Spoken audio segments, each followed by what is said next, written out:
Hey there guys, this is Ryan at Private Ground School again. Today I'm going to be doing a different video. It's going to be how to make the most of your money in college and save as much as you can to prevent from going in debt more than you should. These are little tips and tricks that I picked up along my years and I'm going to share them with you, so hopefully you will not go in as debt as most of your friends will, at least as far. Let's go ahead and start this out with further ado. First step, do your research. Pick a major and stick with it. When you're in high school, you should be looking up majors, things you're interested in, maybe taking days and kind of doing like an internship, following around somebody, asking them if you're able to live a day with them and see if you actually enjoy what they're doing and you can see yourself doing it for the rest of your life. I had many friends that made it through 2, 3 years of college and decided they wanted to do something different. That wasted a lot of their money, especially because I was in aviation. So they spent ridiculous amounts of money getting a pilot license that they're never going to use. So be sure you do that. 2, dual credit. While you're in high school, if you pick your major and you feel like that's what you want to do forever, go ahead and do your dual credit. Knock out your general education classes.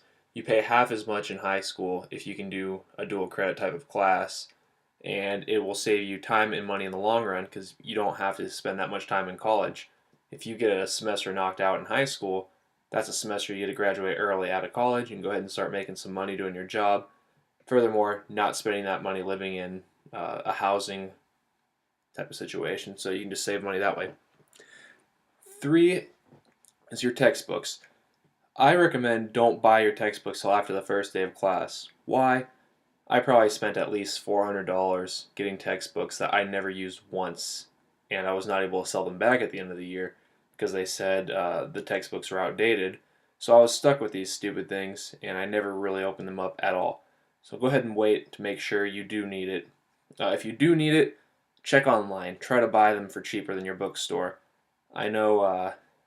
I made profit actually because I would buy my books on Amazon or eBay, and I would sell them back to the bookstore. Last year I bought a book for $10 and I sold it back to the bookstore for $110. So I made some money off of that. Look into that. Always keep an app on your phone for eBay and Amazon. And when you're in the bookstore checking around for your textbooks, pull out your list and check them and compare the prices. Make sure you get the same edition. 4 is to live with your parents if you can. If you're going to college in your same town, I know it sucks to live at home, but you're going to save a lot of money.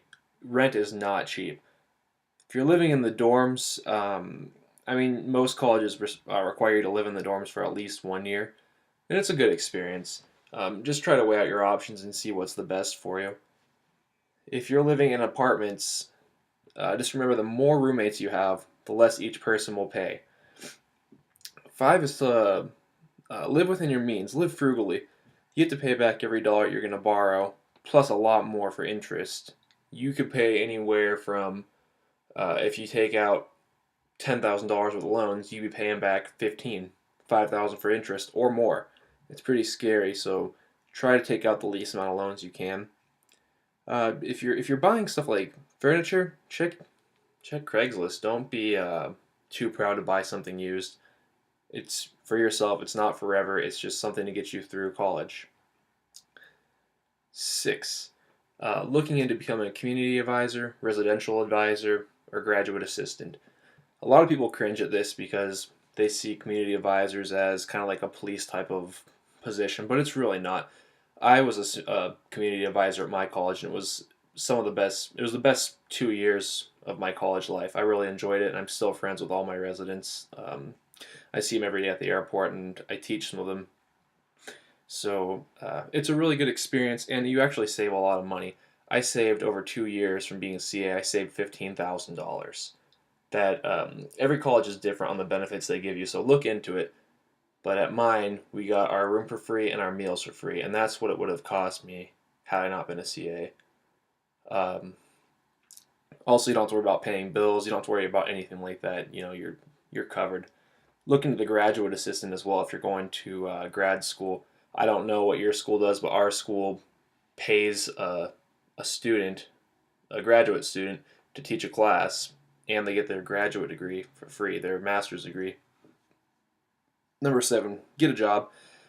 Uh, Whether it's part time, full time, whether it's just for breaks. I just worked back home in Branson, Missouri, I'd work for the breaks. I would work for spring break, Christmas break, and Thanksgiving, and of course summer. Just try to do something to make a little bit of money. Uh, Even if it's minimum wage, $7.50 an hour is a lot better than zero.